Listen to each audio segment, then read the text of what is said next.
Ada yang bilang jodoh adalah cerminannya kita, Mas. Kalau kita baik, jodoh kita akan baik pula. Amin. Kita harus aminkan. Amin, amin, amin, amin. Tapi begini loh. Ini ada orang baik nih. Orang baik jangan diminum. Itu biasanya bikin mencret. Aku tetap minum. Orang baik yang pencernaannya ini nggak siap tetap akan mencret. Modal baik sangka aja nggak bisa. Mas, itu daerah macet banget. Macet banget. Lagi demo sekarang. Jangan lewat situ. Oh, aku orang baik, tenang aja. Aku baik sangka. Pas aku datang demonya langsung bubar gitu. Nggak bisa dong. Hormati tuntunan. Hormati petunjuk. Jadi kalau kamu katakan bahwa orang yang baik, jodohnya akan baik karena jodoh itu cerminan diri. Pada kenyataannya, orang baik malah ketemu orang yang menyakiti banget. Kenapa? Baik aja nggak cukup. Kalau masuk ke pernikahan, menikah aja nggak dengar petunjuk, nggak ngilmu dulu, nggak pengenalan yang cukup dulu gitu loh. Nggak bisa begitu. Orang baik ini akan tersakiti akhirnya karena dia nggak minta petunjuk. Ilmu sebaiknya di awal perjalanan, bukan di pertengahan atau di akhir perjalanan. Nggak bisa cuma modal aku baik sangka, semua akan baik-baik saja. Kalau di depanku ada lubang, aku bilang, aku berbaik sangka. Aku berbaik sangka. Tiba-tiba lubangnya pindah gitu. Enggak.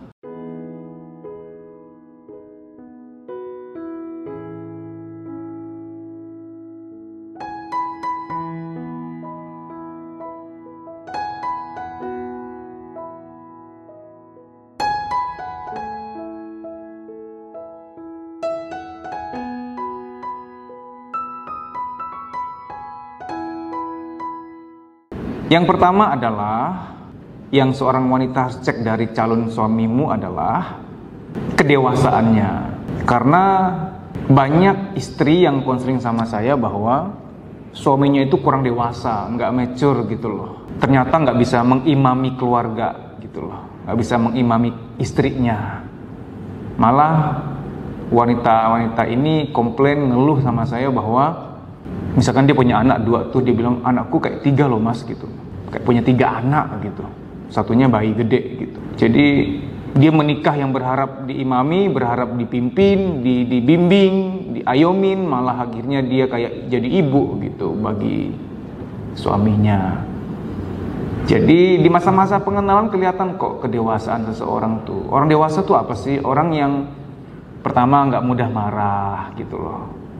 Ada sesuatu yang sebenarnya bisa, itu pantas membuat dia tersinggung, pantas banget dia tersinggung, pantas banget dia marah, pantas banget dia komplain, tapi dia bisa tenang, dia bisa bicara dengan baik, dia nggak ngambekan gitu loh. Ya saya nggak perlu panjang lebar soal dewasa lah ya, Anda tahu dewasa itu seperti apa, banyak aspek ukurannya. Jadi kalau calon suamimu itu masih childish, kekanak-kanakan, apalagi cowok yang ngambekan, waduh.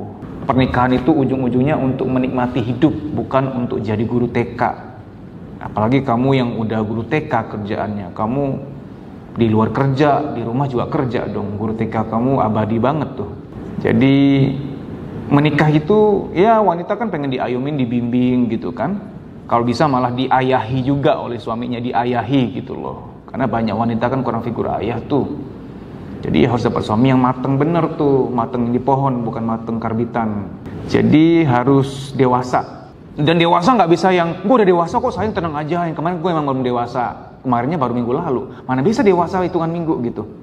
Gue udah dewasa kok sayang, nggak bisa gitu. Orang dewasa bukan dia yang ngomong, orang lain yang menilai gitu. Ya, penting banget tolong ya. Bener-bener banyak wanita yang konseling sama saya tuh capek hati karena suaminya tuh nggak bisa jadi suami gitu loh, nggak dewasa. Saya tuh kalau posting ini di Instagram soal kedewasaan, soal syarat-syarat menikah yang lainnya, selalu tuh ada yang komen, menikah itu niatnya ibadah. Menjadi tidak ibadah kalau dalam pernikahan kalian berantem-berantem, nggak amanah sama anak terluka, melihat papa mamanya cekcok karena salah satu kurang mateng gitu kan jadi nggak ibadah tuh. Ada juga yang bilang, aku menikah mah modalnya baik sangka, aku berbaik sangka, Allah akan atur semuanya. Kok lucu ya, pengennya Tuhan ngaturnya selalu di akhir gitu, di tengah.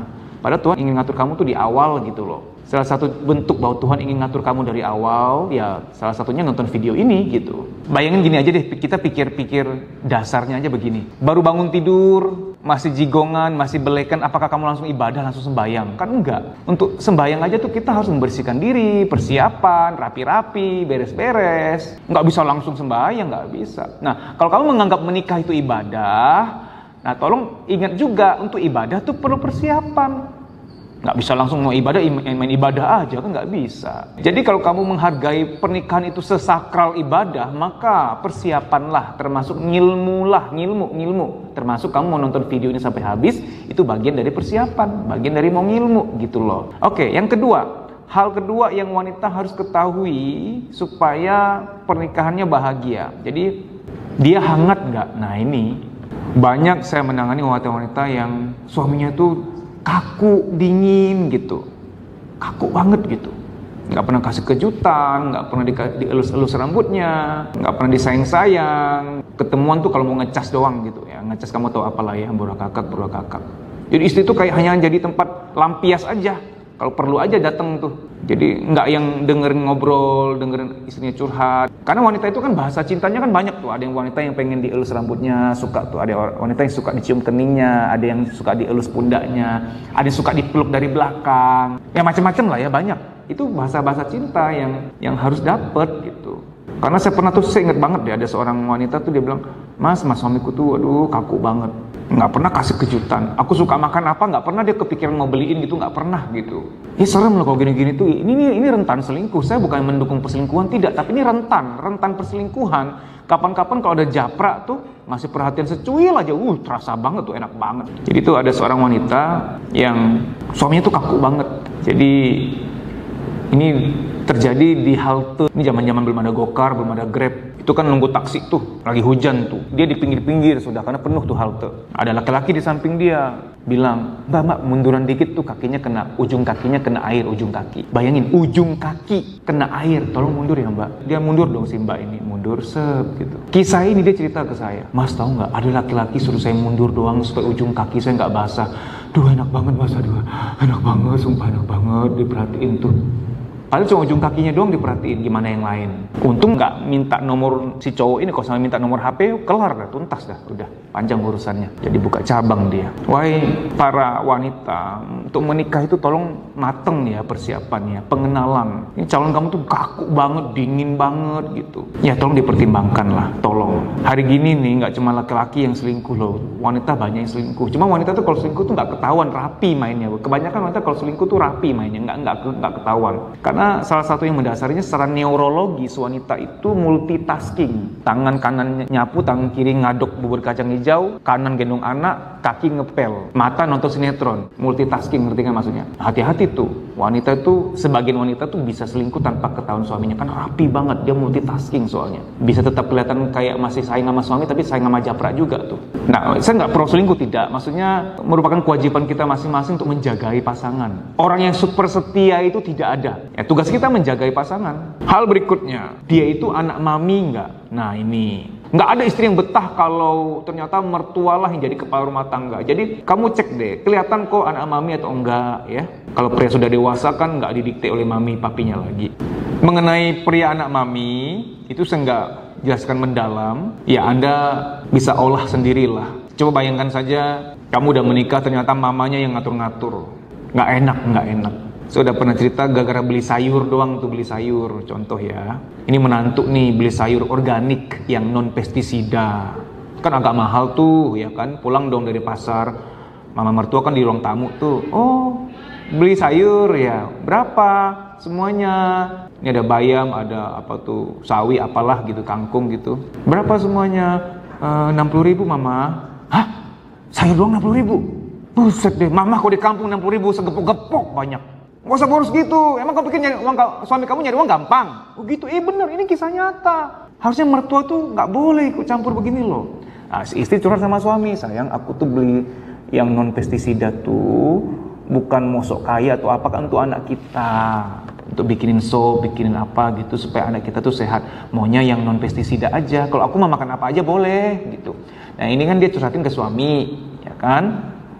Nah, tergantung suami, kalau suami anak mami, ya kamu betul tuh kata mama, ngapain boros-boros? Gue dulu waktu kecil juga makan yang gitu-gitu, nggak kenapa, kue sehat aja tuh, gede-gede aja. Ini suami anak mami nih, ngeri banget, nggak boleh gitu. Harus pro pada istri. Saya nggak ajarin laki-laki itu untuk kurang ajar sama mamanya, bukan. Tapi saya minta laki-laki itu ketika udah menikah, istrimu itu adalah belahan jiwa kamu. Saya juga nggak bilang kamu kurang ajar sama orang tua. Bilangnya begini sama istri, ya sayang betul sih untuk anak kita berikan terbaik ya. Oke, nanti aku coba ngomong sama mama bagaimana. Nah, ini kan enak gitu loh. Kamu ada di samping istri, bukan melawan istri. Itu di masa-masa pengenalan kelihatan tuh, di masa-masa pengenalan. Misalkan di masa-masa kamu berkunjung ke rumahnya misalkan. Oh, lihat tuh, apa-apa dia dikendalikan mami nggak untuk hal-hal teknis, hal-hal habit, hal-hal kebiasaan keseharian gitu. Apalagi dia udah ngomong tuh, saya nanti kalau menikah mama ikut kita ya. Sampai di situ belum salah. Tapi ketika tanya, kenapa saya kira-kira, apa alasannya? Ya aku nggak terbiasa aja sih jauh dari mama, udah lama sama mama ya. Ya udah sering bersama mama juga mungkin bisa bantu-bantu kita, mama mungkin bisa bantu hal-hal yang kita nggak bisa. Nah ini harus mulai dicurigai nih, karena nanti mamanya akan ngatur semuanya. Hal berikutnya, yang harus kamu lihat apakah di calon suamimu itu ada atau tidak. Dia itu tukang bohong nggak? Karena setahu saya tukang bohong itu sulit berubah gitu loh. Bisa, orang bisa berubah tapi ya nggak gampang. Kalau dari masa pengenalan, ya dia sudah banyak bohong dan dia nggak merasa bersalah pula akan bohongnya. Waduh, jangan lanjut deh. Akan ada kebohongan-kebohongan berikutnya. 2-3 kali dia bisa bohongin kamu, dia akan bohong juga untuk yang berikut-berikutnya. Karena banyak istri-istri yang konseling sama saya itu yang suaminya ngebohong sana sini gitu loh. Akhirnya ketahuan, pahit banget. Ya mendingan jujur dari awal gitu kan. Ya sama-sama enak. Pahit sih tapi nggak sepahit yang akhirnya harus nemu sendiri gitu. Contoh hal sederhana misalkan, aku nggak kasih mama uang bulanan kok, enggak, padahal ngasih. Istri mah nggak mempermasalahkan itu, istri mah bukan zolim juga, enggak. Kamu ngasih tahu istri bukan berarti itu istri itu akan mencegah kamu dari memberikan bulanan ke ibu kamu, enggak. Cuman jangan bohong dong gitu, ngapain sih bohong gitu. Misalkan lagi masa-masa pengenalan kan dia sempat deket sama yang lain. Dia bilang, udah kok, aku udah nggak sama dia, sumpah udah putus kok gitu. Padahal masih jalan gitu kan. Ya gini, nggak ada orang yang benar-benar jujur, tapi kalau dia tukang bohong, namanya juga tukang kan berarti itu sangat spesialis gitu. Siapa sih yang nggak pernah bohong? Semua orang pernah bohong, tapi yang jangan sampai tukang bohong kan gitu kan. Karena setahu saya tukang bohong itu ya susah berubah, kecuali kalau kena azab ya, azab tercium meteor gitu, itu baru bisa berubah. Hal berikutnya, dia bertanggung jawab secara ekonomi nggak? Ini penting. Banyak kemudian wanita itu udah menikah, punya suami kayak nggak punya gitu. Nyari uang sendiri ya, SPP anak istri yang bayar sendiri, sampai listrik, telepon, air, istri yang bayar sendiri. Ini nyata loh, nyata gitu. Gini, kita nggak memandang ekonomi seorang, bukan berarti oh kalau calon suamimu tidak kaya jangan nikahi, bukan.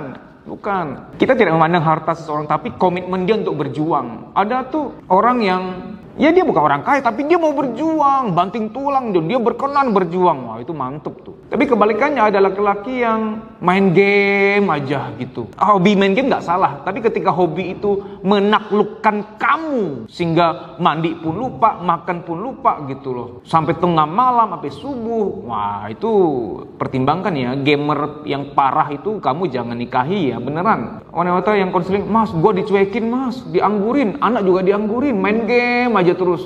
Malah ada yang parah ya, ada kaset PS kesayangan dia, itu tuh hilang. Entah anaknya ngilangin atau apa, nangis kayak anak kecil. Iya bener, ada suami ini udah gede, udah punya anak nih, kaset PS-nya hilang nangis. Karena mungkin masa kecil kurang bahagia kali. Yang berikutnya, agamanya kuat nggak? Ini penting. Wah kalau suami seorang ayah agamanya nggak kuat, anak-anak tuh ketepak tuh artinya nular. Papa aja nggak sembahyang kok, papa aja nggak doa kok. Tapi itu mungkin nggak terucap di hatinya dia. Jadi walaupun ibu, ayo nak sholat, ayo nak sembahyang, ayo nak doa gitu, di hati dia kadang-kadang ada terungkap juga, kok ayah enggak mah, ngapain? Kalau dia agamis kan ya nanti ke yang lain-lain juga, seperti takut selingkuh, takut zina, kan memang takut dosa gitu. Hal berikutnya, ada nggak hal yang di dalam diri kamu di masa lalu kamu yang dia nggak bisa lupain? Wah ini, bahwa si wanita ini sudah pernah pacaran sebelumnya dan sudah pernah berhubungan seks, sudah nggak perawan lah ceritanya. Nah si cowok, si calonnya ini nanya, kamu udah pernah pacaran, udah pernah seks belum? Nah, si cewek jujur dong, karena ditanya dong ya kan. Mas sebenarnya aku agak kepikiran ya, soalnya udah pernah sama cowok lain, udah pernah nge-seks sama cowok lain. Aku agak kurang ikhlas, pengennya nyari perawan sih mas gitu. Takutnya nanti kalau udah menikah tuh aku ungkit-ungkit gitu loh. Pendekatan mau nikah sama calonmu yang gak usah ngomongin masa lalu lah. Dia belum tentu bisa terima, tau gak? Oke dia mau terima dalam rangka mau menikah. Nanti kalau udah menikah, dia selingkuh, dia apa, dia juga waktu kalian berantem, lu juga udah gak suci kok waktu gua nikahin. Bisa gitu loh, ungkit-ungkit lagi masa lalu. Jadi dalam masa pendekatan, pengenalan, gak perlu diomongin masa lalu, gak usah. Tapi kalau udah terlanjur, dia udah tahu masa lalu kamu, udah gak bisa terima, jangan lanjut. Pasti diungkit, yakin saya. Pasti diungkit. Calon suami kamu tuh kayaknya nggak ikhlas bahwa kamu udah pernah sama cowok lain gitu-gituan. Aduh, jangan lanjut. itu pasti akan menjadi momok. Ketika ada masalah dia akan berantem nanti tuh sama kamu, diungkit-ungkit lagi. Ah, lu kayak sok suci, gue nikahin lu juga masih syukur gua mau sama lu. Kalau kamu gak bisa nerima masa lalu pasangan kamu, calon pasangan kamu, jangan lanjut, jangan. Kasihan anak kamu, nanti kalian saling rajam soalnya, saling menghakimi. Oh, kamu juga gak itu kok, kamu juga gak ini kok, jangan ya. Hal berikutnya, kesehatan biologis. Sebelum menikah, selain cek kesehatan psikologis juga kesehatan biologis. Di rumah sakit tuh kita harus cek kesehatan. Contoh, kalau dia ada sakit liver, sakit ginjal. Gini, saya tidak mendiskreditkan orang yang sedang sakit, tidak. Bukan berarti kamu nggak layak nikah, bukan.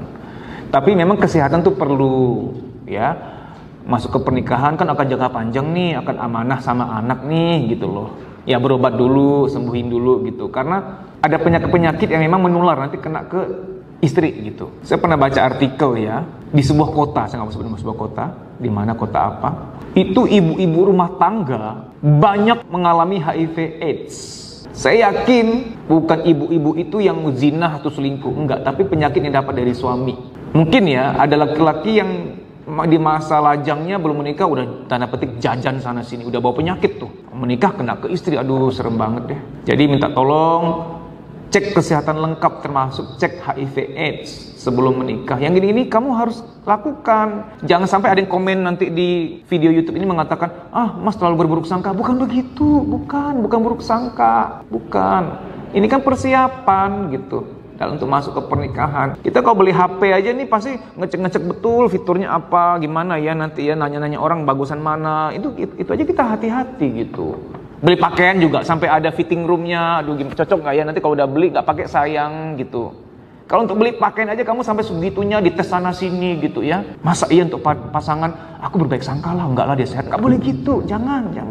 Kalau kamu punya temen yang kerja di rumah sakit, minta dia sharing, dia pasti akan ngomong bahwa banyak ibu-ibu rumah tangga tuh terkena HIV/AIDS. Ya cek kesehatan ya, cek kesehatan. Hal berikutnya, ada kekerasan nggak di masa-masa pengenalan? Dia keras nggak orangnya, suka bentak, suka keluar kebun binatang nggak, suka marah nggak? Gini, kalau memang kamu bilang, oh setelah menikah dia akan berubah kok.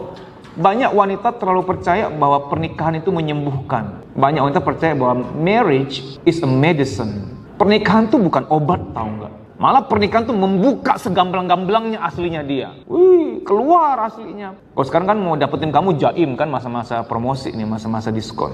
Cowok keras itu ada yang berubah, tapi rata-rata berubah bukan karena dinasihatin, bener. Coba cek, ada nggak teman kamu yang keras gitu ya? Dia berubah hanya karena dinasihatin, jarang. Rata-rata tuh orang kasar, orang keras berubah tuh karena azab, suatu peristiwa besar, sebuah musibah. Masa iya mau tunggu sampai ada peristiwa besar baru tunggu dia berubah? Karena ada wanita yang pernah DM ke saya itu, mas calonku tuh kasar tapi aku percaya dia bisa berubah. Oke, amin, dia bisa berubah. Kalau dia berubahnya 10 tahun kemudian, jadi gaduh-gaduh lah kau dan anakmu. Ngerti nggak? Orang bisa berubah tapi kalau berubahnya 20 tahun kemudian, ya Allah rasanya gimana itu ya, coba copang-camping kamu sama anakmu jiwanya. Lalu hal berikutnya, peselingkuh nggak gitu loh. Belum menikah aja udah sana sini WA cewek-cewek lain gitu, ngomong-ngomong mesra.